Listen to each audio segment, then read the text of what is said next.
Vitajte v Eriče.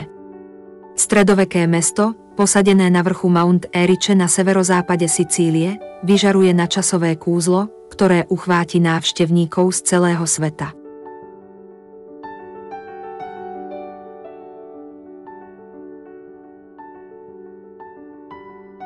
Najznámejšou pamiatkou Erice je Castello di Venere, hrad z 13. storočia, ktorý dominuje panoráme mesta.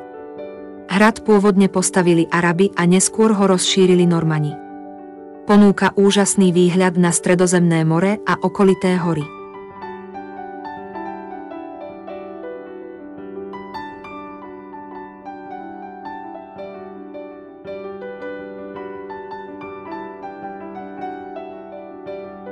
Podľa miestnej legendy, možno pôvod hradu vystopovať k samotnej bohyni Venuši, ktorá údajne navštevovala vrchol hory Erice a kúpala sa v kryštáľovo čistých vodách blízkeho mora.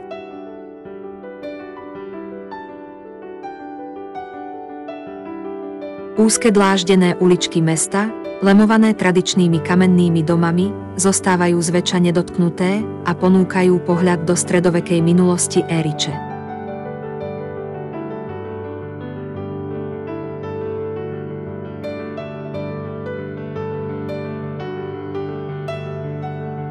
Kultúra Erice je evidentná na jej živých námestiach, kde sa schádzajú miestni obyvatelia a návštevníci, aby si vychutnali tradičnú sicílsku kuchyňu, remeselné výrobky a živú hudbu. Mestské remeselnícke dielne, ktoré vyrábajú keramiku, textil a iné ručne vyrábané poklady, naďalej prosperujú a predstavujú bohaté umelecké dedičstvo mesta. Lanovka, ktorá poskytuje scénický výstup z Trapany, ďalej uľahčila prístup k očarujúcemu kúzlu Erice. Ďakujem za návštevu a dúfam, že si prídete pozrieť aj ďalšie videá na tomto kanáli.